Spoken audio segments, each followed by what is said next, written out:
할렐루야. 오늘 어제 낮 시간에 이어서 마지막 때에 롯의 시대와 같다고 그랬고 또 노아 시대와 같다고 그랬는데, 오늘은 1등 신자인 노아의 삶을 통해서 우리 어떻게 1등 신자의 삶을 살아갈 것인가 함께 배우는 복된 시간 되기를 바랍니다.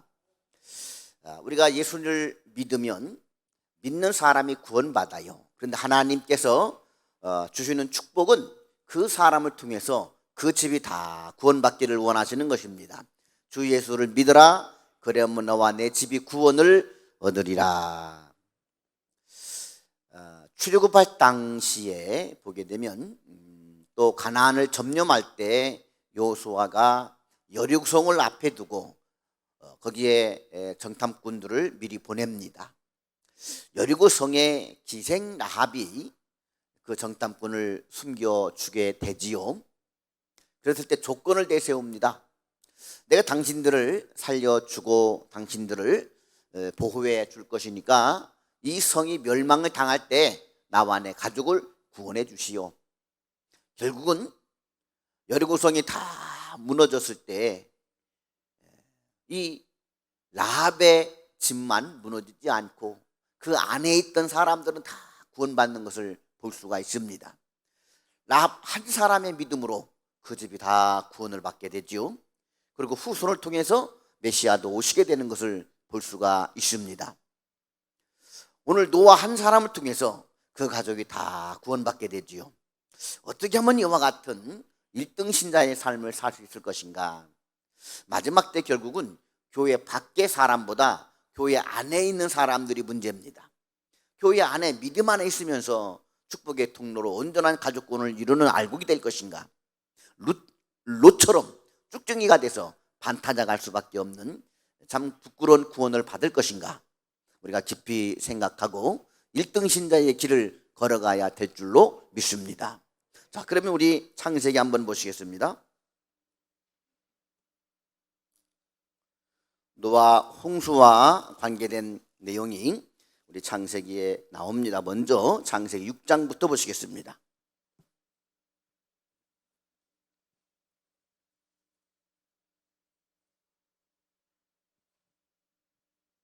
13절 말씀 함께 읽어봅니다. 시작. 하나님이 노아에게 이르시되 모든 혈육 있는 자의 포악함이 땅에 가득하므로 그 끝날이 내 앞에 이르렀으니 내가 그들을 땅과 함께 멸하리라. 하나님은 세상을 멸하겠다는 거예요. 그런데 하나님은 노아에게는 은혜를 입히십니다. 우리 6장 9절, 8절, 9절, 10절 같이 읽어봅니다. 시작. 그러나 노아는 여호와께 은혜를 입었더라. 9절. 이것이 노아의 족본이라. 노아는 의인이요 당대 완전한 자라. 그는 하나님과 동행하였으며 세 아들을 낳았으니 셈과 함과 야벳이라. 노아에 대해서 성경은 뭐라고 기록하느냐? 그는 의인이었다. 당대 완전한 자였다. 그리고 그는 하나님과 동행했다. 한마디로 말하면 그는 하나님과 동행하는 사람이었다. 이렇게 한마디로 표현해 볼 수가 있습니다. 하나님과 동행하는 사람. 에녹도 하나님과 동행하다가 죽음을 보지 않고 옮겨지게 되죠. 우리도 하나님과 동행하는 사람이 되길 원합니다. 근데 물어봅시다. 하나님과 동행하기가 쉽습니까? 어떻게 하는지 잘 모르겠습니까? 우리 분명히 한번 짚고 넘어가자고. 여러분, 하나님과 동행해야 되겠죠? 그럼 어떻게 해야 하나님과 동행할까요? 아마 100명이면 100명의 대답이 다 틀릴 것입니다. 그 대답이 다 사실은 맞아요. 맞는 대답일 거예요. 그런데 하나님과 동행하는 게 무엇일까? 이걸 고민해 보면서 하나님과는 어떻게 동행할까? 정말 이것을 심각하게 생각하고 그 동행하는 법을 배워서 해보려고 노력하는 성도가 과연 몇이 될까? 저도 궁금했어요. 하나님과 동행하는 게 어떻게 해야 하나님과 동행할까? 에녹도 하나님과 동행했다고 그러는데 어떻게 해야 하나님과 동행하는 삶을 살까? 저는 늦게 예수를 믿어서 그런지 모든 게 다 의문스러워. 저는 모태 신앙인들은 안 알려줘도 그냥 알아. 하나님과 동행하는 게 뭔가 그냥 보고 배운 게 있으니까. 우리 아버지가 하나님과 동행하고 살았고 보고 배운 게 있으니까요 그냥 동행하는데, 나 같은 사람은 늦게 예수 믿어가지고 도대체 보이지 않는 하나님과 어떻게 동행하는 거냐. 하나님 옆에 계세요? 가끔 물어보기도 하고요. 저는 그런 궁금증이 참 많았어요. 궁금증이. 그래서 목사가 된 이후에도 우리 성도들이 하나님과 동행함으로 노아처럼 다 가족을 구원시키고, 또 제 꿈이 뭐냐면은 저는 이 부모님이 예수 잘 믿고 막 이런 게 너무 부러웠어요. 내가 다 전도해야 되니까. 그래서 항상 제 목표가 뭐냐, 기독교 명문 가문 이룩하자. 할아버지 예수 믿고 아버지 예수, 나도 예수 믿고 적어도 3대가 예수 믿어야 될 거 아니냐. 온 가족이 둘러앉아서 함께 예배 드리는 게 너무 행복해 보이는 것입니다. 이런 가문들을 이루어야 되겠다. 근데 개척교회는 대부분들이 그런 뼈대 있는 집안의 사람들이 별로 안 와. 대부분들이 좀 상처받고 가난하고 처음 예수 믿는 이런 사람들. 그러니까 항상 뭐라고 얘기하느냐, 우리 축복의 통로가 돼서 이제 저주는 물려주지 말고 우리 때부터는 예수 믿고 기독교 명문가문을 이루자. 아멘. 그러려면 노아의 복을 받아야 된다. 노아처럼 하나님과 동행해서 온 가족을 구원시키는 사람이 돼야 된다. 언제 주님이 재림할지 아무도 모른다. 그런데 내가 알아야 가르쳐 주죠. 하나님과 동행하는 것이 무엇인가를 알아야 내가 가르쳐 줄 거 아닙니까? 근데 성경에는 어떻게 하나님과 동행했다는 말이 안 나와. 좀 나오면 얼마나 좋겠어. 나오면은 하나님과 동행하는 것은 이런 것이다 하고 좀 뒤에 써놓으면 얼마나 좋겠어요. 그래서 제가 나중에 천국 가면 물어보려고 그래. 왜 그런 거 안 써놨느냐고. 그 어쩔 수 없이 성경을 또 보고 보면서 기도할 수밖에 없잖아요. 그러다가 눈에 탁 들어오는 구절이 있었어요. 그게 뭐냐, 10절입니다. 읽어볼까요? 시작. 새 아들을 낳았으니 셈과 함과 야벳이라. 그런데 이 10절이 9절 마지막과 연결되는데, 하나님과 동행하였으며 새 아들을 낳았다. 진행형이죠. 뭔가 하나님과 동행하였으며 새 아들을 낳았다. 이게 하나님과 동행하는 것과 새 아들을 낳은 것과 뭐가 관계가 있구나.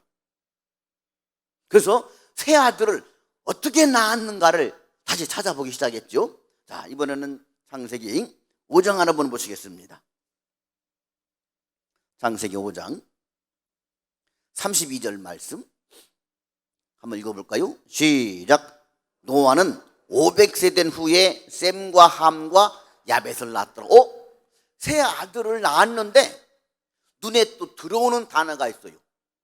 이 단어를 탁 보면서 또 궁금증이 생겨요. 뭐냐면 노아는 500세 된 뭐가 눈에 들어와요? 뭐가 눈에 들어와요? 후에. 아멘. 후에라는 시간 부사가 들어와요. 500세에 셈과 함과 야벳을 낳았다가 아니라 500세 된 후에 셈, 함, 야벳을 낳았다. 이 말이 탁 들어오는 거예요. 그리고 거기다 또 500세.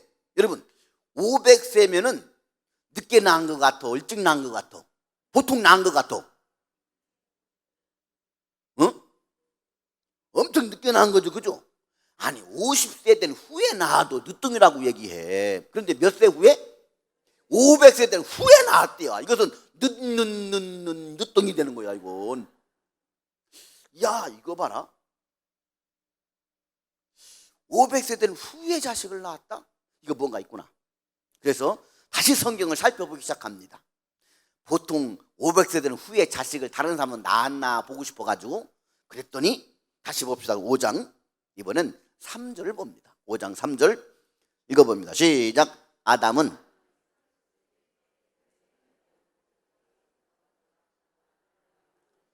아담이 셋을 낳을 때 몇 살에 낳았어요? 130세. 그 이전에 가인과 아벨을 낳고 가인이 아벨을 죽였죠. 그 아벨 대신 하나님이 셋을 줬는데 그 셋을 줄 때가 130세. 그러면 아담이 가인과 아벨을 낳을 때는 그 전이라는 얘기죠. 그죠? 첫 사람은 표준이 되는 거예요. 아담은 적어도 130 전에는 애를 낳았다는 얘기죠. 또 찾아보기 시작했어. 이번에는 6절 봅니다. 6절. 아담의 아들 셋에 대한 이야기인데 6절 봅니다. 시작. 셋은 500세에 에노스를 낳았고, 셋은 500이 셋은 몇 세? 105세. 셋은 105세에 아들을 낳았대. 에노스를 낳았대. 그러면 그 아들 에노스는 몇 살에 아들을 낳았을까? 9절. 여러분이 지금 읽은 5절, 6절이나 9절 보면은 거기에 어떤 게 있어요? 앞에 동그라미가 있죠?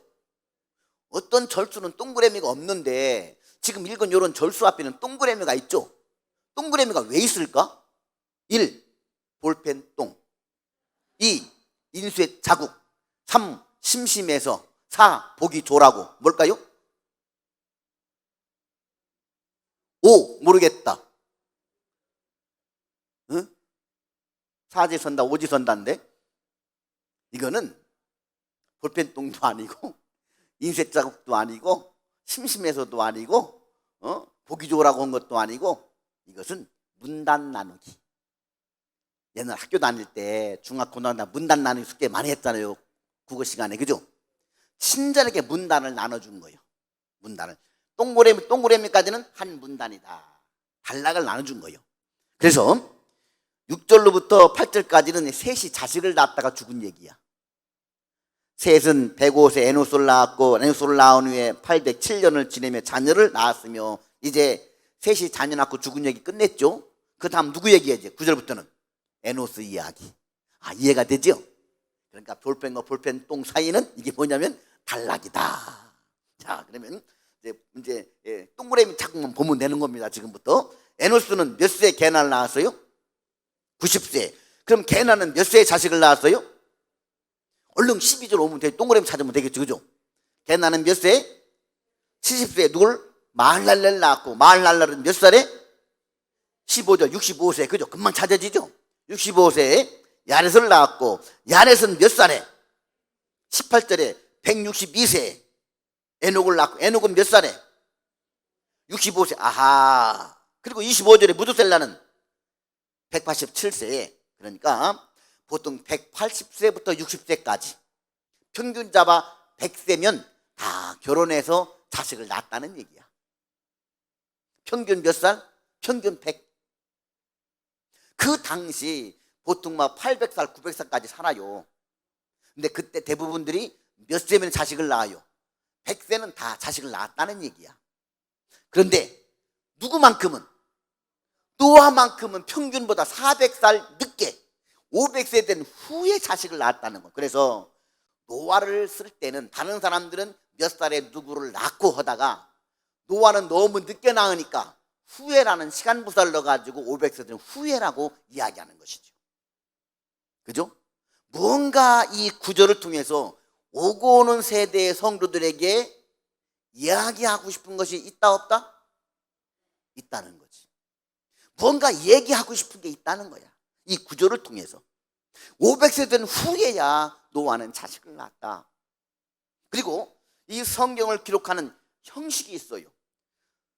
누구는 몇 살에 누구를 낳았고 누구를 낳은 후에 몇 년을 지내며 자녀를 낳았다가 몇 살에 죽었다. 이게 형식인데 노아는 이 형식에 구애받지 않습니다. 독특한 형식으로 이 족보를 기록하는데 노아는 500세 된 후에 셈, 함, 야벳을 낳았다. 자, 그럼 여기서 한번 생각해 봅시다. 노아는 당대 의인이고 완전한 자고 하나님과 동행하는 사람이었어. 그러면 노아는 신앙생활을 잘한다는 것이지요. 노아가 살던 시대에 신앙생활 잘하기가 쉬울까요? 오늘날 우리가 신앙생활 잘하기가 쉬울까요? 자, 그 당시 얼마나 완악했던지 모든 사람이 다 죽었어. 심판당했어. 노아 식구만 빼놓고. 그러고 보면은 오늘날은 그래도 예수 믿는 사람이 많으니까 오히려 신앙생활하기가 더 좋겠죠. 노아 혼자 신앙생활 하기가 어려웠다는 것입니다. 그런 상황 중에서도 노아는 하나님과 동행하며 의롭게 살았어요. 그러면 전도문이 열리게 하기 위해서라도 하나님을 사랑하고 하나님과 동행하는 자는 이런 복을 받는다라는 예표를 세우기 위해서라도 하나님은 노아에게 복을 주셔야 돼요. 그 당시 복은 뭐냐? 창세기 1장에 보게 되면 생육하고 번성하여 땅에 충만하라. 첫 번째 복이 생육하고 번성하여 땅에 충만한 겁니다. 즉 자손을 많이 낳는 것이 복입니다. 사람의 힘으로 할 수 없는 게 자녀 문제지요. 생육하고 번성하는 것, 자녀를 많이 낳는 것, 이게 복입니다. 그런데 노아는 결혼하고 80에 결혼했다고 치면 100살에도 아기가 없고 200살에도 자식이 없어요. 남들 손주 고손주 볼 때까지도 자식 하나 없어. 자, 여러분 신앙생활 너무 잘하는, 하나님과 동행하며 의롭게 사는 노아는 인간의 가장 시급한 문제, 자녀 문제가 해결되지 않았다는 거예요. 저는 여기에 생각이 이르게 되자 다시 한번 생각해 보겠어요. 축복이란 과연 무엇인가? 하나님을 믿는 믿음의 사람들이 하나님 주시는 복이 과연 무엇인가? 우리는 적어도 가장 시급한 문제, 인간의 가장 기본적인 문제는 해결해 줘야 되지 않느냐, 하나님 그렇게 생각했어요. 노아에게 있어서의 최고의 기도 제목은 뭐가 될까요? 아브라함에게도 하나님이 무엇을 근거로 아브라함을 부르냐? 딸 자식 하나, 75세가 되도록 딸 자식 하나 없는 아브라함에게 너는 본토 친척 아버지 집을 떠나 내가 내게 지시할 땅으로 가라. 그럼 내가 내게 복을 주고 네 이름을 장대케 하리니 너는 복이 될지라. 네 자손이 하늘의 별과 같이 많아지리라. 아멘. 이것이 아브라함에게는 소망이 됐던 것이지요. 아브라함이 75세라고 한다면 노아는 500세된 후입니다. 절대절명의 가장 시급하고 중요한 인생 문제요. 이것이 해결되지 않는 한 밥맛도 없고, 이것이 해결되지 않는 한 삶의 재미가 없는, 이것이 해결되지 않는 한 미래가 없는 것입니다. 이 정도 되면 여러분 하나님을 잘 믿고 싶을까, 별로 믿고 싶지 않을까? 노아에게 사람들이 뭐라고 말했을까? 노아야, 후쳐드려. 후쳐. 노아가 살던 시대 하나님의 사람, 하나님의 아들들이 사람의 딸들의 아름다움을 보고 자기들이 좋아하는 모든 여자로 아내를 삼는지라. 6장 2절은 그렇게 말하고 있어요. 적어도 믿음 생활 한다고는 하나님의 아들들이 세상 사람들의 풍습을 쫓아서 자기들이 원하는 아름다운 여자들로 1초, 2초, 3초, 9초, 10초를 두고 살았다는 얘기예요. 그러면 노아도 이런 세상 풍습을 쫓아서 1초, 2초, 3초를 두고 자식 문제를 해결할 수가 있습니다. 아브라함도 그랬죠.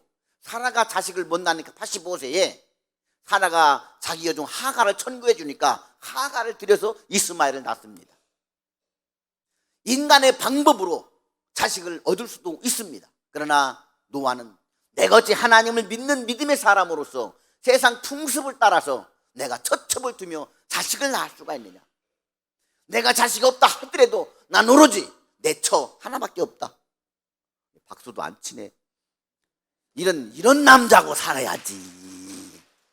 아멘? 그래 안 그래요? 이런 남자고 살아야 되겠죠? 네.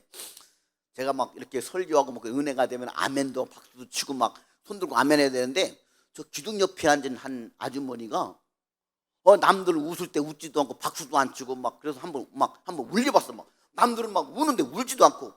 그래서 내가 나가 물어봐서 하도 신기해가지고, 저 왜 오늘 웃지도 않고 울지도 않고 박수도 안 치고 말씀 은혜가 안 되던가요? 그랬더니 은혜가 너무 돼서 울 뻔했시오. 너무 재밌어서 웃어 죽을 뻔했시오. 그러면 울고 웃어야지 왜 안 하셨습니까? 나 아직 이 교회 등록 안 했는데요. 괜찮요. 아멘. 그냥 은혜 받으면 되는 거예요. 뭐 이제 동해 가가지고 새벽 예배를 인도하는데 새벽은 어제같이 막 축구 보고 나면은 막 피곤하잖아요. 그 제가 한창 때라 막 30대라 설교하면 막 3시간씩 했어요. 보통 그날도 막 12시 반에 끝냈어. 8시 시작해가지고. 그래도 은혜가 된대. 또 아멘 낳는 거 봐. 요즘은 기력이 없어가지고 1시간 반만 해도 내가 후들려가지고 하지도 못해. 요즘 뭐라고 그래. 근데 새벽이 되는데 막 졸리잖아요. 그래서 설교를 이렇게 하는데 자꾸 이렇게 그 젊은 애가 조는 거야. 그래서 이제 할머니, 권사님, 손주 좀 깨워요. 그때 뭐라고 하느냐? 지가 재워놓고 왜 나보고 깨라고 그래? 제가 혼났습니다. 참. 그래서 제가 이제 그 애 보고 그랬어요. 야, 너 안 졸면 갈 때 목사님이 1,000원 줄게. 제발 졸지만 마. 그랬더니 이 다음날 얘가요 안 졸고 서 있는 거예요. 그냥 갈 때 1,000원 줬어요. 그 다음날인데 애가 꾸벅꾸벅 또 졸아. 그거 내가 그랬지. 야, 너 돈 1,000원 받기 싫으냐? 그랬더니 이 애가 뭐라고 하는지 압니까? 나보고 깨우라고 안 하면 내가 2,000원 줄게. 할머니가 그러더래요. 자꾸 옆에 1,000원 받고 깨우라고 하면 귀찮았던지 이 권사님이. 야, 애들도요 돈 맛을 알아가지고 옆 사람 인사 나눕시다. 졸지는 말고. 안 좋나? 우리 그럼 이렇게 인사합시다. 은혜 받읍시다. 시작. 은혜 받읍시다.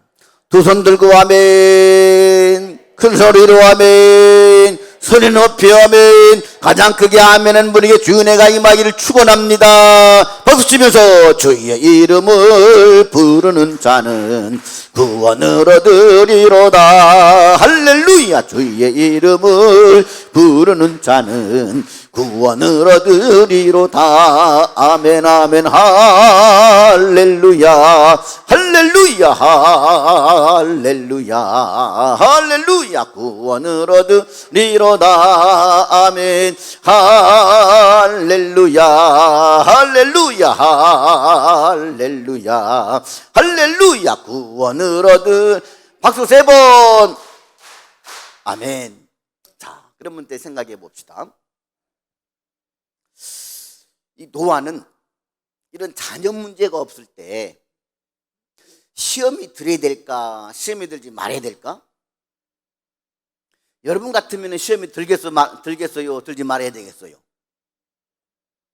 나는 이렇게 자녀 문제가 없어도 나는 절대 시험 안 든다. 이 정도 문제가 생기면 시험 들 것 같더라.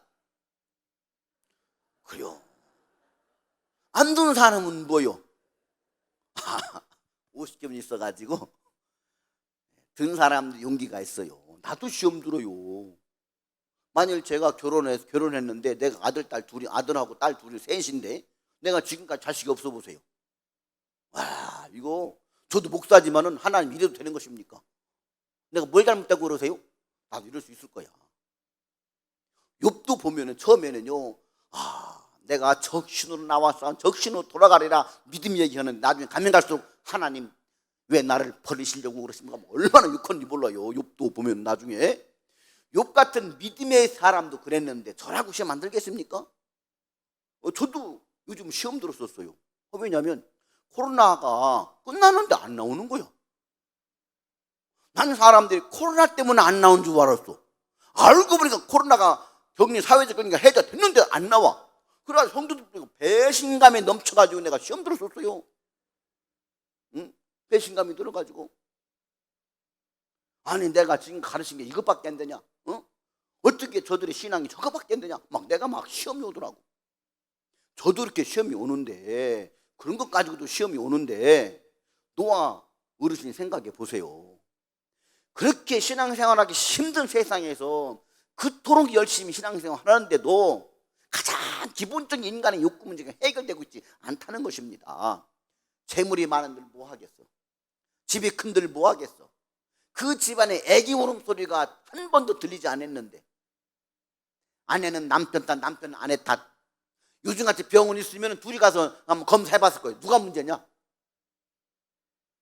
별의별 생각해봤을 것이고, 뭐 시험관도 도전해봤을 것이고, 몇 번이나 아브라함이 아내 사례처럼 노아 부인도 여보 내 종 어떻게 한번 해봐 이런 식으로 해가지고 했을지도 모릅니다. 왜? 그 시대가 믿는다는 사람들이 처첩을 거느렸으니까 타협할 수가 있죠.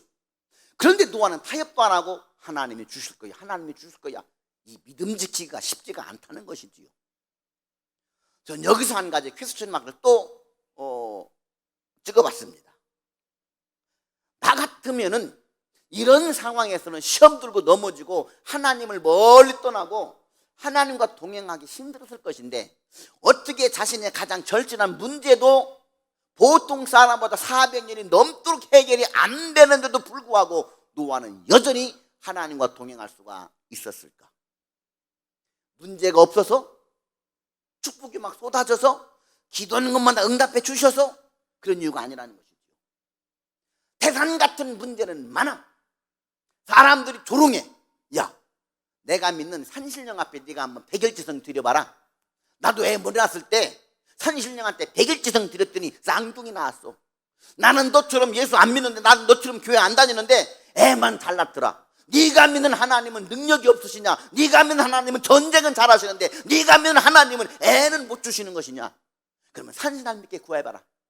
별의별 소리 다 했겠죠. 아니, 네가 뭔가 숨기는 죄가 있어서 그럴 거야. 네 죄를 회개해. 요배 친구들처럼 얘기했을지도 모릅니다.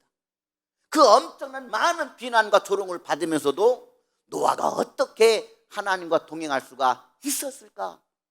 저는 더 궁금해지기 시작했어요. 듣고 보니까 어때? 궁금하지 않아요? 그냥 성경 문제식 없이 읽을 때고 지금 문제식 가지고 보니까 갑자기 막 시험이 오려고 그러죠. 여러분들도. 왜? 저는 늦게 예수 믿어가지고 궁금증이 많아요. 궁금증. 왜? 구체적으로 알아야 가르치를 안 해요. 성도들을. 이런 문제가 왔을 때 아무리 기도해도 자식 문제 해결되지 않고 돈 문제, 직장 해결되지 않는 성도들에게 그래도 하나님과 동행하라고 얘기하고 싶었는데 뭘 껌죽지가서야 얘기하지, 얘기를. 그러니까 저도 기도할 수밖에 없죠. 이 문제를 파고들 수밖에 없죠. 그러다가 내 뒤통수를 붕 치는 일이 발생하기 시작합니다. 자, 그게 뭘까? 우리 다시 한번 봅시다. 우리 시편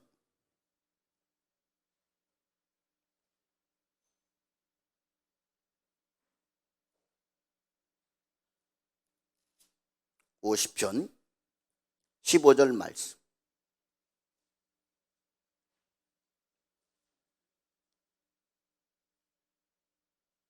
읽습니다. 시작.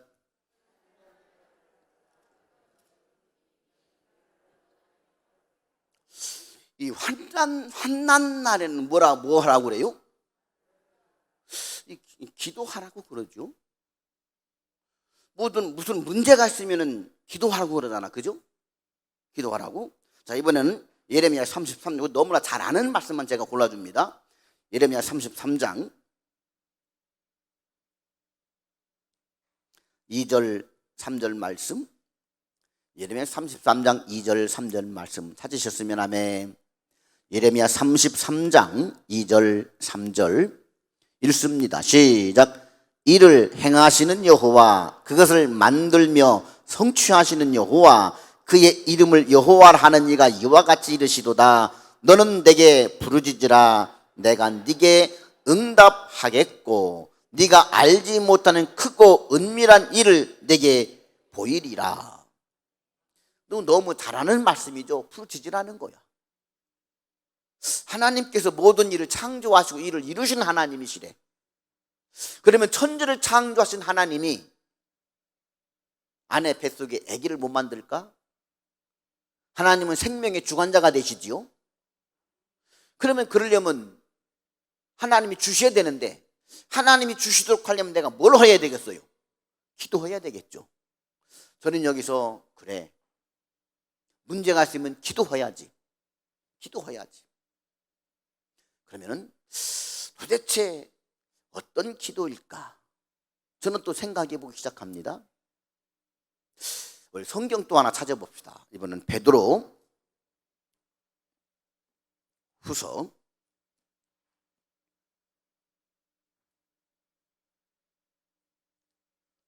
베드로전서 4장 베드로전서 4장 찾으셨으면 아멘. 7절 말씀, 베드로전서 4장 7절 읽어봅니다. 시작. 만물의 마지막이 가까웠으니 그러므로 너희는 정신을 차리고 근신하여 기도하라. 지금 노아 때는 마지막 때죠. 노아 상황으로 볼 때는 또 마지막 때를 노아 때와 비유했죠. 그럼 지금은 마지막 때야. 노아도 마지막 때야. 하나 심판날이 다가오고 있어요. 그럴 때 주시는 하나님의 음성이 뭐냐? 그러므로 너희는 뭘 차리고? 정신을 차리래. 어떻게 기도하라? 근신하여 기도하라. 정신을 차리고 근신하여 기도하라. 자, 우리는 여기서 다시 생각해 보세요. 도대체 정신을 차린다는 말은 무엇일까? 근신한다는 말은 무엇일까? 기도는 기도인데 어떤 기도를 하라고 그래요? 근신하여 기도하라. 근신하는 기도. 따라합시다. 근신하는 기도. 정신 차린 기도. 그럼 여러분, 누가 한번 지금 근신이 무엇인가 네이버 찾아봐요. 근신. 우리 방송일 찾을 수 있는가요? 띄울 수 있는가요? 근신. 자, 누가 좀 젊다고, 스스로 젊다고 생각하는 사람 네이버 빨리 찾아가지고 근신을 한번 볼래요? 근신이 무언가? 우리는 좀 단어 하나도 그냥 읽으면 여러분 그냥 충분히 이해가 돼요. 여러분 근신하면 언제가 생각이 나요? 초등학교, 중학교, 고등학교 때 지각하면 근신시키잖아요. 그죠? 애들 싸우면 선생님 교무실 불러다가 반성문 쓰게 하고 근신 주잖아요. 그렇죠? 그러니까 근신하여 하면 여러분 이미 다 알고 있어요. 무언가는 알고 있는데 정확하게 이거다라고 얘기하기에는 조금 애매하지. 쉽게 말하면 아는데 답은 못 쓴다는 거야. 아는데 정확한 답이 무엇인가 한번 국어사전에 보자고요. 찾으셨어요? 읽어볼게요. 한번 근신 뭔가? 말이나 행동. 그것을 어떻게 한다? 예? 말이나 행동 뭐 어떻게 한다? 삼가고. 말은 행동을 삼가고 또 예? 조심하고 또 풀어보게 되면 일정 기간 동안 말이나 행동을 삼가고 조심하고. 그죠? 그러니까 근신이란 뭐냐면 그동안 얘가 자꾸 지각을 해. 그러면 야, 너 방과 후에 화장실 청소하고 일주일 동안 반성문 쓰고 가. 뭔가 말이나 행동을 삼가시키고 행동을 규제시키고 일정 기간 동안 그 사람을 묶는 것이죠. 이게 근신이라고 볼 수가 있죠. 아멘. 자, 그럼 이제 풀어봅시다. 정신을 차린 기도, 근신하여 기도하라. 그러면 도대체 우리 신앙 영적인 삶에 있어서 기도는 하는데 근신하여 기도를 어떻게 할까? 저는 이것도 생각해 보게 됐어요. 그런데 이미 교회와 성도들이 하고 있더라고요. 근신하는 기도를. 그게 뭐냐면 작정 기도입니다. 그게 뭐라고요? 작정 기도. 세일의 작정 기도. 그게 뭡니까? 21일 동안 누가 한 겁니까? 이게 다니엘이 갔던 기도지요. 예수님도 근신하여 기도했어요. 40일 동안 금식하십니다. 이 21일이든 40일이든 일정 기간을 정해놓고 그리고 행동과 말을 삼가며 뭔가를 하는 것이지요. 이게 근신이지요. 그러면 다니엘은 매일 다락에 올라가 집을 예루살렘 향해 열어놓고 하나님 앞에 하루 3번씩 기도하는 거예요. 만일 하나님 앞에 기도했다가 그가 엄청난 환난을 당한다 하고 관직이 박탈된 한이 있더라도 사자굴에 던져진 한이 있더라도 무언을 멈출 수가 없어. 근신을 멈출 수가 없는 거예요. 이 기간 동안은 내가 21일 동안은 내가 하나님 앞에 기도해야 돼. 하루에 3번씩 기도해야 돼. 그러죠? 무슨 일이 있어도 우리는 이걸 해야 돼. 이게 근신이죠. 아멘. 예수님이 40일을 금식합니다. 광야에서.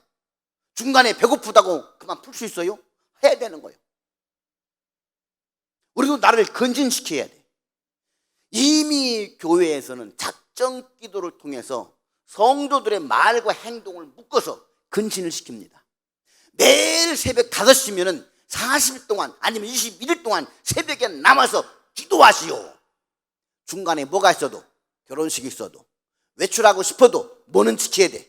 이것을 지켜야 되겠죠. 그래서 근신하는 기도에, 작정 기도에는 3가지 요소가 필요합니다. 3가지 요소. 첫째는 시간입니다. 시간. 근신의 기도가 이루어지기 위한 3가지 요소 중에 첫 번째가 뭐냐? 시간. 하루 3번이든 새벽 5시든 저녁 12시든 낮 정오든 시간을 정해야 됩니다. 이 시간. 두 번째 작정 기도의 요소가 뭐냐? 장소입니다. 내가 아무 데나 다니다가 그냥 시간만 되면 기도하는 것이 아니라 장소도 정해놔야 돼요. 제일 성도교회 본당. 그 시간은 성도가 다 모이는 거예요. 아니면 성도 안 모여도 나는 그 시간에 와야 돼. 시간과 장소. 그리고 한 가지가 있어. 그건 뭐냐면 항상 하나님 앞에 드릴 제물. 제물. 자, 아주 알기 쉽게 제가 예를 들어줍니다. 옛날 국어책에 보게 되면 철수와 영희가 나와. 항상 철수와 영희. 또 누가 나오죠? 철수와 영희와 순이와 영수. 이런 애들이 주 단골을 이루죠. 그래서 철수와 영희가 단짝이요. 서로 좋아해. 그러다가 중학교 가고 고등학교 가고 대학교 가는 반에 헤어졌다가 동창회 때 만난 거야.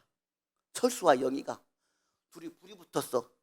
그래가지고 약혼까지 하고 내년에 결혼하기로 했어. 그러던 어느 날 이 철수가 순이를 만났네.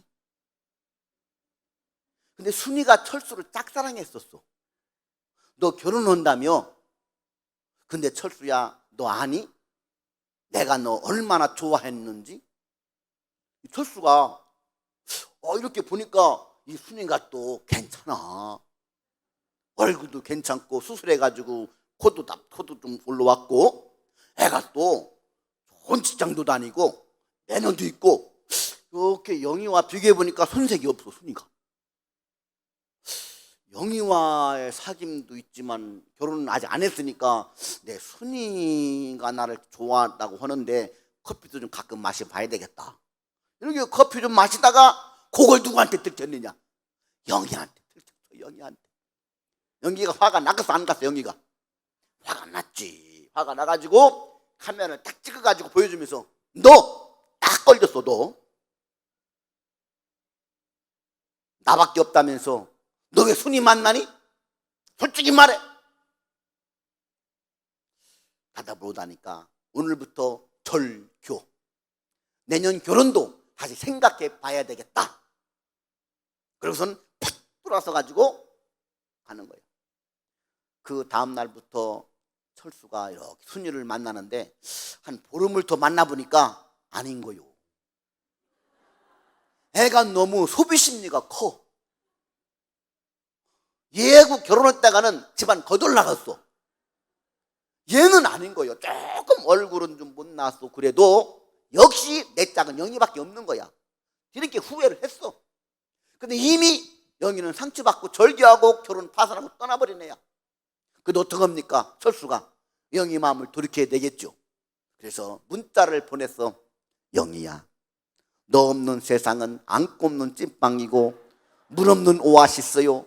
내가 너를 보는 순간 첫눈에 반했으며 우리 둘이의 언약을 그렇게 우리가 달콤하게 했는데 내가 너를 잊었더냐? 내가 잘못했다. 내가 순이를 조금 약간 견눈질 했는데 걔는 아니더라. 영희야, 너밖에 없어. 영희야, 사랑해.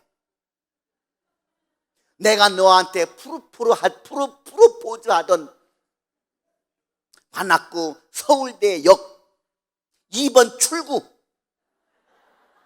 그곳에서 내가 퇴근 점심시간만 되면 롯데타워에서 나와가지고 내가 서울대역 2번 출구에서 네가 좋아하는 12시에 만나요 프라보콘을 들고 12시마다 내가 너를 기다릴게 문자를 보냈어. 그 다음 날부터 철수가 서울대역 2번 출구 앞에서 CU에서 브라보콘 2개를 사들고 영희를 기다리는 거요. 11시 55분부터 기다리는 거야. 그 문자를 받고 영희가 나갔을까 안 나갔을까? 응? 안 나가지? 나갔으니까 이러고 사는 거예요. 지금 나갔으니까. 그 정도로 나가면 안 되지. 근데 한 일주일 지나니까 궁금할까 궁금하지 않을까? 궁금하지, 그지? 일주일 안 나가는데도 얘가 기다릴까 싶어가지고 은근히 선글라스 끼고 마스크 쓰고 양산 쓰고 나가봤어. 그랬더니 저기서 애가 요 브라폰 2개를 들고 이러고 있는 거야. 11시 55분부터 와가지고 12시 50분까지 이러고 있는 거야. 아이씨, 다 녹을 때까지. 그리고서는 점심시간 끝나니까 축 처진 모습으로 이렇게 다시 롯데타워로 걸어가는 거야. 이 뒷모습을 본 영희가 다음 날 철수 보러 나갔을까 안 나갔을까? 나갔다 손 들어. 나갔다 손 들어봐. 나갔으니까 그런 남편은 보고 지금도 사는 거예요. 그 정도로 나가면 안 되지. 아니 어떻게 그 인물이 일주일밖에 안 돼? 응? 그렇게 이쁜 얼굴 가졌으면 튕기 있기도 해야지. 어떻게 일주일 만에 마음이 돌아서냐 이거요. 어떻게 그 얼굴로 얼굴값을 해야지. 얼굴값을. 영희가 안 나가는 거야. 그래서 적어도 가을은 지나봐야 된다. 가을은. 철수 쟤는 가을만 되면 이상한 애야. 지금까지 한 번도 가을에 놀러 가지 않은 날이 없어. 2박 3일로. 그 휴가치 있잖아. 10월 1일 해가지고. 근데 꼭 연휴 겹치는 날. 철수가 항상 놀러 가는 그날 10월 1일 날 와보는 거예요. 10월 1일 날. 그 봤더니 철수가요. 10월 1일 연휴에 놀러 가지 않고 그날 쉬는 날인데도 이러고 있는 거예요. 쉬는 날인데도. 감동이 될까 안 될까? 감동이 될까 안 될까? 그 다음날 나갈까 말까? 나간다 손 들어봐. 아이고, 인물이 그 정도면은 가을은 지나봐야지. 가을은 좀 빼야지. 남자 그렇게 쉽게 보면 안 돼. 남자 금방 믿으면 안 되는 거요. 그러니까 아직 이러고 사는 거요. 그러니까. 그래서 겨울을 보기로 했어. 겨울을 꾹 참고. 철수는 얘가 이 바이러스 뭡니까? 이 추위 내면은 축농증 있어가지고 막 기침 오고 난리 나요. 겨울을 제일 싫어해요. 철수는 얘는. 영하 10도로 내려가고 엄청나게 춥고 눈이 오고 바람 부는 날. 이런 날은 철수는 절대 밖에 안 나오는 애요. 그런데 그날 이렇게 나가보니까 그날도 요 땡땡 얼어붙은 브라보콘 2개 사들고 이러고 서 있는 거야. 덜덜덜 떨면서 애치 터면서 그 가엾은 모습을 본 영희가 철수야 하고 나타났을까 안 나타났을까? 나타나면 안 된다니까. 그 정도도 못 견뎌. 그 정도도. 내가 받은 상처가 어딘데. 남자 쉽게 믿으면 안 되는 거예요. 남자 다 도둑놈 같은 건 안 돼. 남자들은.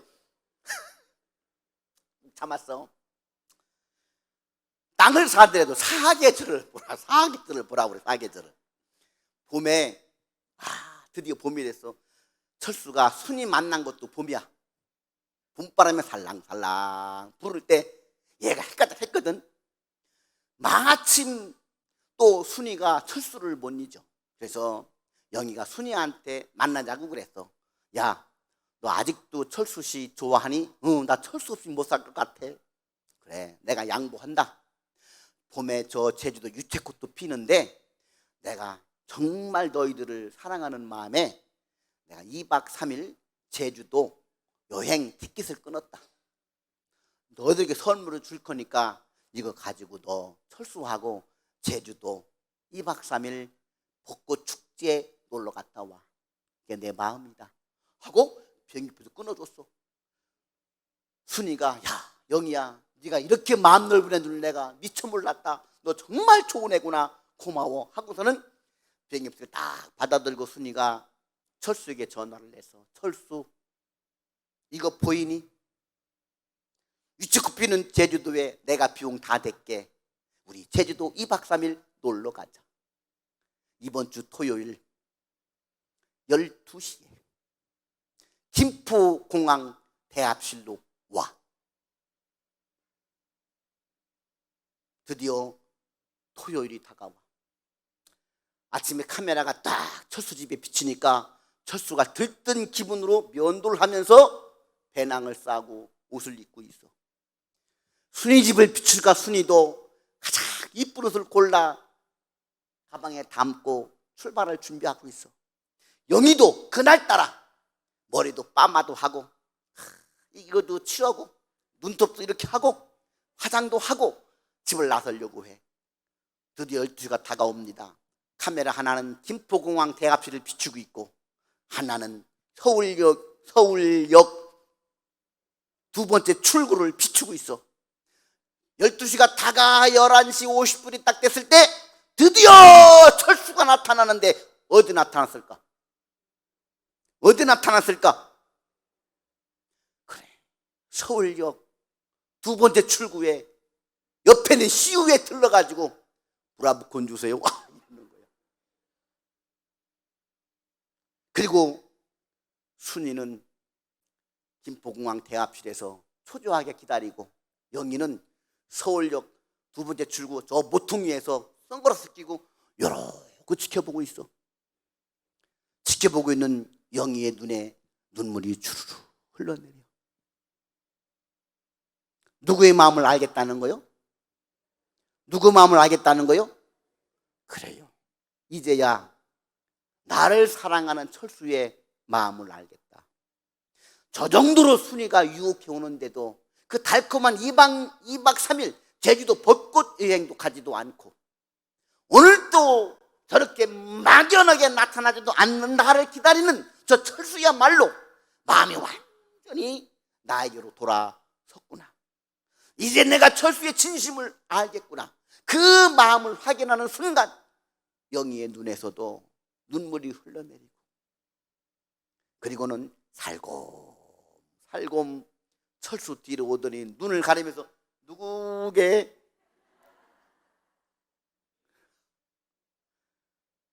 철수가 뒤도 돌아보지 않고 흐느낍니다. 그래서 영희가 철수 앞으로 오더니만 철수 입에 뽀뽀를 탁 해주면서 우리 결혼하자. 또 아멘도 안 냈어. 이 클라이막스에 박수가 나와야지. 할렐루야. 여기서 철수는 나라고 생각해봐. 내가 그리고 영희는 우리 주님이라고 생각해봐. 순이는 세상 사탄이라고 생각해봐. 일이 풀어지죠. 내가 주님 보고 주님 믿고 주님과 결혼해 살다가 잠깐 눈이 세상으로 향했어. 순이에게 향하고 사탄에게 향했어. 우리 주님이 얼마나 마음이 상했을까? 떠났어. 나중에 알고 보니 내가 정신 차린 거예요. 세상을 짝지어 살다 보니까 이러다가 멸망당하겠구나. 뜨끔하고서는 다시 주님을 찾는데 주님이 등 보이고 있는 거예요. 내 주님의 마음을 움직여야 되겠어. 그때 내가 정신을 차리고 하는 기도가 무슨 기도냐? 근신하는 기도. 하나님, 내가 매일 새벽 5시면 제1성독의 본당에 나와서 주님을 기다리겠나이다. 주님 내게 마음을 돌이키시고 나를 받아 주옵소서. 아멘. 그리고 브라보콘 같은 예물을 1,000원이든 5,000원이든 만 원을 준비해서 딱 놓고 하나님 앞에 기도하는 거예요. 주님은 다 보고 계시지. 한 달이 지나 20일이 다 됐어. 40일이 돼. 그 중간에 누구 사촌 결혼식도 있대. 어디 뭐 단풍경도 가재. 어디 해외도 가재. 남편이 이번에 정말 내가 회사에서 내가 상을 받아가지고 내가 5박 6일 유럽 가는데 같이 가자. 얼마나 기다리던 여행이었던가. 그런데도 내가 작정하고 있는 거야. 그러면 갑니까? 못 갑니까? 못 가는 거야. 꼭 그런 날만 주님이 와봐. 꼭 그런 날만. 오늘은 비가 억수같이 와. 꼭 그런 날만 주님이 와봐. 새벽에. 그런 날도 정말 왔는가 안 왔는가. 내가 가장 가까운 사람 결혼식 있는 날 꼭 와봐. 그날. 그런데도 불구하고 모든 걸 다 행동을 절제하고 삼가고 그 약속을 지키려고 앉아있는 그 모습을 볼 때 주님이 감동을 받지. 아멘. 그러면 노아는 몇 년 동안 작전 기도한 거요? 적어도 몇 년. 100세부터 작전 기도했다 하면 500세까지 몇 년? 400년. 우리 40을 하기도 힘들죠. 400일 하기도 힘들죠. 노아는 몇 년이나 했던 거예요? 그러면 400년 넘게. 500세 된 후에까지 하나님 응답하여 줄 때까지 하나님이 마음을 돌리시기까지. 자, 그러면 보세요. 그 당시는 죄악이 관영한 때야. 그러면 매일같이 하나님 앞에 근신하며 작정하며 기도다 보니까 어디 세상과 어울릴 시간이 있겠어 없겠어? 없겠죠. 어디 갔다가도 어떻게 와야 됩니까? 다시 와야 되겠죠. 아멘. 쉽게 말하면 작정 기도, 근신하는 기도를 하게 보면은 세상과 어울릴 시간이 없습니다. 조금 미끄러졌다가도 또 다시 와서 기도다 보게 되면은 금방 영이 회복되고 신앙이 회복되고. 할렐루야. 하나님, 이렇게 하다가 보니 근신하는 기도는 누구와 동행하는 비결이 되는 거예요? 그렇죠. 하나님과 동행하는 비결이 되는 거야. 할렐루야. 그러니까 작정 기도가 뭔가 이해가 됩니까? 그래요. 내가 뭔가 정신을 차려야 되겠다. 이제 하나님이 이 문제를 응답해 주셔야 되겠다라고 하는 그런 문제가 생기거든. 내가 작정하는 거예요. 하나님, 내가 40을 작정하겠습니다. 이 기간만큼은 무슨 일이 있더라도 명절이 있더라도 내가 꼭 새벽 5시 아니면 낮 12시 저녁 9시 여러분 정해놓고 기도하는 거예요. 무언 일이 생기고 급한 일이 생겨도 그 시간만큼은 와야 돼. 지켜야 돼. 그러면 내 행동이 절제가 되겠죠. 내 삶의 반경이 하나님 성전 중심으로 모아지겠죠. 그것 자체가 뭡니까? 하나님과 동행하게 되는 계기가 되지. 아멘. 그래요. 저는 여기에서 해답을 얻었습니다. 노아는 만일 노아에게 자식 문제라고 하는 절대절명의 기도 제목이 없으면 이런 기도 드렸을까? 안 드립니다. 하나님은 그런 시대가 하도 악하기 때문에, 너무 세상이 부패하고 타락했기 때문에 노아에게는 가장 큰 문제 하나를 던져줌으로써 그 문제를 붙들고 정신 차리고 근신하게 기도하게 함으로써 누구와 동행하도록 했다는 거예요? 하나님과 동행하도록. 바로 이것이 은혜라는 것입니다. 바로 이것이 축복이라는 것입니다. 축복은 뭔가 다 잘된 것만 축복이 아니라 기도 제목을 주시고 그 기도 제목을 들어주지 않는 것도 은혜라는 거야. 그것도 축복이라는 거야. 그걸 통해서 누구와 동행하기 때문에? 하나님과 동행하기 때문에. 아멘. 저는 이 결론을 얻었어요. 이 결론을. 그래서 고난이 내게 유익이라. 이 고난을 통하여 내가 하나님의 말씀을 배웠고. 아멘. 그래서 고난이 유익이라는 말을 많이 하잖아요. 그 수없이 들었던 말씀을 저는 노아를 통해서 구체적인 해답을 얻을 수가 있었던 것입니다. 자, 그러면 다시 한번 성경 볼까요? 조금 더 재미있는 성경이 나와요. 여기서 이제 다시 창세기 7장을 다시 봅니다.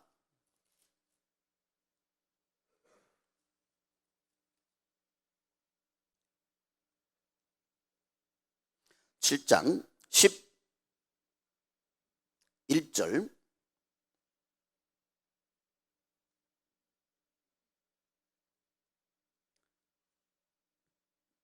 칠장 11절 읽습니다. 시작.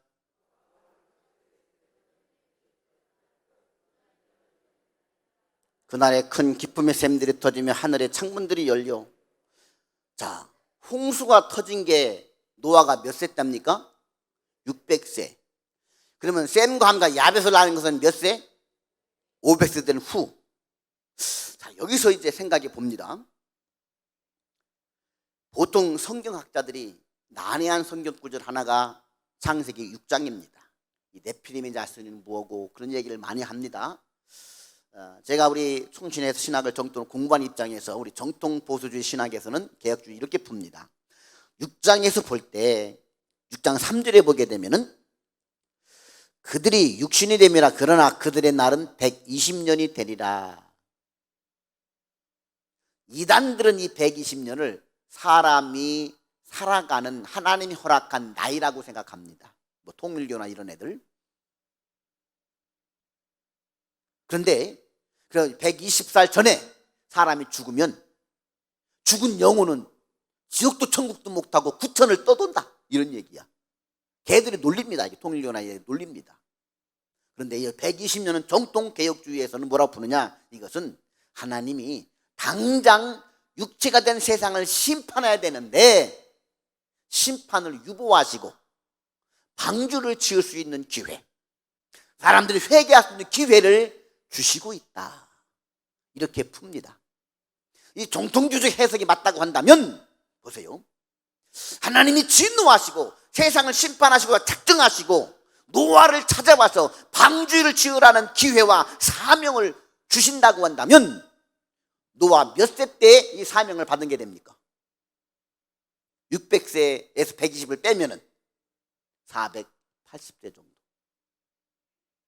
그게 맞다고 한다면 그러면 보세요. 지금 노아는 무엇을 해결해 달라고 작정하며 기도하고 있어요? 자식을 달라고, 태문을 열어달라고. 그런데 태문은 열어주기 전에 하나님은 노아에게 임재하셔서 뭘 붙여주느냐? 방주를 지으라는 명령을 내립니다. 방주를 지어라. 400세 후반에 자식을 낳기 전에.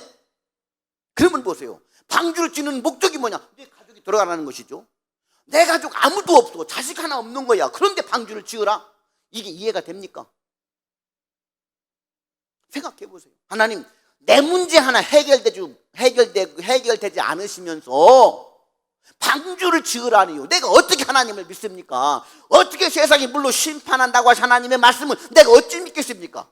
내 문제 하나 해결해 주지 않는 하나님이 어떤 능력이 있다고 내가 그걸 어떻게 믿겠습니까? 의심할 수 있어요. 그런데 노아는 하나님을 경외하여 믿음으로 방주를 예배했다고 그래요. 10으로 11장 우리 읽은 본문에 보게 되면. 아멘. 그러니까 노아가 매일 작정하며 기도하며 그냥 기도한 것이 아니라 정말 하나님의 뜻을 분별하면서, 아멘, 하나님과 동행하면서 깊은 하나님과의 교감이 있었다는 이야기죠. 그래서 내 문제가 해결되지 않았어도 노아는 그 하나님의 심판의 경고를 믿고 방주를 준비하는 것이죠. 따라합니다. 먼저 너희는 그의 나라와 그의 의를 구하라. 그래요. 하나님은요, 문제 때문에 기도하는 내 문제보다도 먼저 사명을 주십니다. 아멘. 암병 치료하러 기도원에 가서 기도했더니 암병은 치료해 주지 않고 너 목사가 되라, 그런 경우들도 있죠. 사명부터 주시죠. 내 사업 형통케 하여 주옵소서 기도하는데 내 사업은 해결해 주지 않고 먼저 주일학교 부장을 집사를 감당하라고 이런 사명부터 주시죠. 희한합니다. 우리 하나님은 그 사명을 충실히 감당하는 것을 볼 때 하나님은 그때서야 응답하여 주십니다. 이게 보통 하나의 사이클입니다. 이게 패턴입니다. 패턴.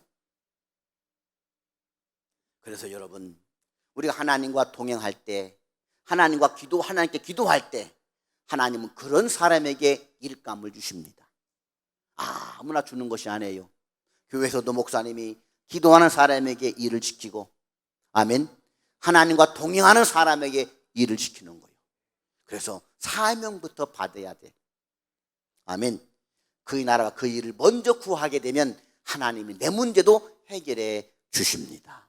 그래서 사명을 받고 난 뒤로 20년 후에 하나님이 셈과 함과 야벳을 주시지요. 아멘.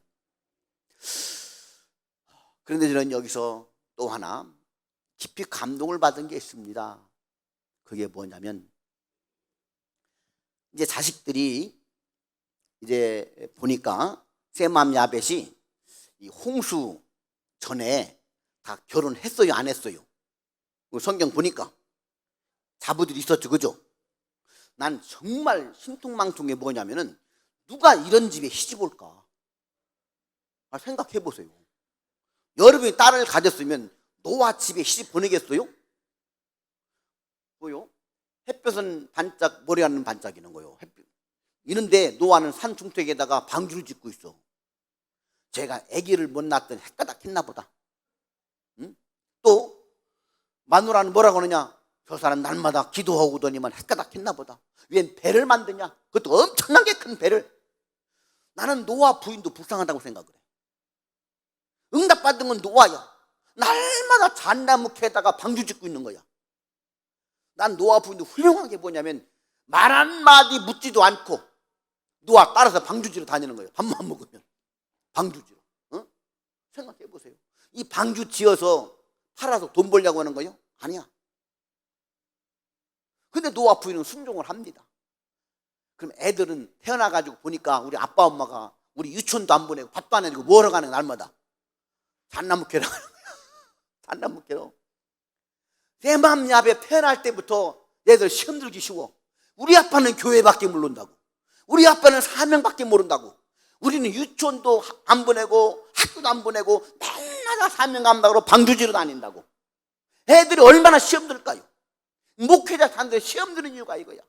우리 아들도 시험이 들더라고. 어떻게 보니까, 아빠, 우리 집은 놀이터 같아. 왜? 성도들 다 봐서 사택에 다 맡기고 가는 거야, 애들 다. 애들이 삶이 없어. 우리 애들이 삶이 없어. 그래서 애들이 막 시험 드는 거야, 애들이. 또 주일학교 교사들이 혼낼 때, 너 목사들이 너는 왜 그러냐? 꼭 우리 애부터 혼내요, 교사들이. 목사들이라는 이유 때문에. 너는 누구보다도 잘해야 된다. 막 너무 스트레스 받는 거야. 너무 스트레스 받는 거야. 애가 초등학교 때까지는요, 목사 된다고 했는데 고등학교 올라갔는데 안 넣는데 왜 안 넣었더니 세습이라고 그런다고. 막 너무 애들 상처받는 거야. 그럼 노아의 자녀들도 상처받을 수밖에 없어요. 왜? 아버지 닮아서 사명으로 가니까. 동네 사람들이 뒤에서 뭐라고 하느냐? 네 아빠 미쳤다. 종교에 미쳤다. 이렇게 멀쩡한 날 무슨 심판이 있다고 산 중턱에다가 방주를 짓냐? 소문 타나. 광신도래. 유치원에 가도 애들이 놀려. 애들 유치원 가고 싶지도 않아. 그러니까 애들이요, 3명이 나 도끼 들고 또 쫓아가. 우리도 갈게. 우리도 방주지로 갈게. 야, 방주 짓는 게 쉬운 일입니까 이게? 항공모함 같은 엄청난 배를 지금은 기중기로 들어서 만드는데 옛날은 그런 것도 없어. 육체 노동으로 잣나무 캐다가 그걸 배를 만들어야 돼. 돈도 들고 육체적으로 힘들고 고된 삶이야. 그럼 이런 집에 어떤 여자가 시집 오려고 할까요? 이런 집에 가봤자 도시락 싸들고 또 방주지로 가야 되는데, 쉼과 그리고 낙이 없는데, 사람들이 손가락질하는데 안 옵니다. 시집 안 와요. 근데 희한하게도 셈함 야벳이 결혼하는데 문제가 없는 것처럼 성경에 나오잖아, 그죠? 다 결혼했잖아. 그리고 또 롯의 딸들 사위들처럼 농담은 알아듣지도 안 하고 그 모든 가족 다 방주 들어가잖아요. 아멘. 이걸 볼 때 우리가 먼저 그의 나라와 그의 의를 구하면 하나님이 모두 준비해 주신다. 아들들의 결혼 문제도 다 준비해 주신다. 믿음의 처녀를 다 허락해 주신다. 이거 멋지지 않습니까? 할렐루야. 그래요. 우리는 하나님을 믿는 사람입니다. 이 믿는 것이 어떤 형이상학, 어떤 이상세계, 내 취미도 아니고 이것은 삶과 죽음을 가르는 절대절명의 인생의 문제입니다. 저는 어젯밤 간증했지만 대학 시절 데모도 해봤어요. 제가 참 성경을 공부하고 예수 믿고 난 다음 제가 다시 태어났어요. 강아지도 다시 태어나면 야 세상이다 막 뜀박질하고, 송아지도 태어나면 야 세상이다 뜀박질하는데, 내가 하나님으로부터 다시 거듭난 자가 되었는데 내가 삶이 달라져야 되잖아요. 가치관이 달라지고 삶의 목적이 달라지고 모든 행동이 달라지고 생각이 달라지잖아요. 아멘. 어떤 사람은 그래요. 예수 믿는데 좀 조용히 믿으라. 아니, 다시 태어나는 사람은 어떻게 조용히 믿습니까? 그렇잖아요. 제대로 만나지 않으니까 조용히 믿는 거지. 정말 리얼 크리스찬이냐, 번어게인한 크리스찬이냐, 정말 성령 받은 크리스찬이냐, 우리는 달라야 돼요. 아멘. 우리는 이걸 질문해 봐야 됩니다. 정말 나는 리얼 크리스찬이냐. 필리핀에 가니까 질문이 그거더라고. 당신 리얼 크리스찬이냐? 그럼 아니래. 리얼 크리스찬 아니래. 그냥 문화적 크리스찬이래. 우리가 그러면 안 됩니다. 왜? 하나님은 살아계신 분. 이 시대는 반드시 심판량에 달려가고 있기 때문에, 아멘, 구원 받든 멸망을 받든 중간은 없습니다. 그러니까 어떤 자로 살아가야 되겠느냐는 거죠. 어떤 자. 그런데 정말 믿음에 서서 노아처럼 살게만 하면 하나님은요 이렇게 문제 하나하나를 해결해 주시잖아요. 그리고 600세 되던 날 하늘문이 열리며 40주야를 비가 내립니다. 가축들이 다 들어옵니다. 노아 가족이 다 들어옵니다. 그리고 홍수가 끝나고 물이 잦아들고 딱 1년 만에 딱 나오니까 어때요? 온 천지가 다 누구 땅입니까? 그게 다 노아 8식구 땅이 된 거예요. 그동안 방주 짓느라 물질 헌신한 것도 하루아침에 다 갚아줘. 하나님은 주실 때 왕창 주십니다. 물질 문제 해결해 주십니다. 아멘. 그래요. 여러분, 저는 마지막 시대에 저는 우리 성도님들이 정말 중직자들이 작정 기도를 많이 했으면 좋겠어요. 정신 차리고 근신하여 기도하라. 아멘. 교회가 공적으로 하는 작정 기도도 있고, 개인의 문제마다 있을 때 내가 좀 뭔가 좀 어긋난 게 있다라고 한다면 내가 하나님과 동행하기 위해서 작정 기도만큼 좋은 게 없습니다. 이 작정 기도 통해 해결된 문제를 제가 오늘 저 12시까지 간증해도 그 숱한 간증을 할 수가 있어요. 어제 축구 보느냐고 피곤해서 오늘 더 이야기 못해서 거의 마치려고 하는데, 아멘, 이번 성회가 끝나고 나도 한번 이 해가 가기 전 내가 작정 기도 한번 해봐야 되겠다 하는 감동이 오는 사람만 손 들어보세요. 그래요. 아멘. 여러분 시간을 저기 새벽 기도를 하든 새벽에 하면 참 좋겠죠. 이렇게 해서 여러분들 스스로 작정 기도하면서 한번 그 문제를 하나님 앞에 아뢰고 하나님과 동행해보는, 수시로 이런 개인적인 작정 기도도 때마다 많이 하면서 하나님과 동행하는 1등 성도가 될 수 있기를 주님의 이름으로 축원합니다.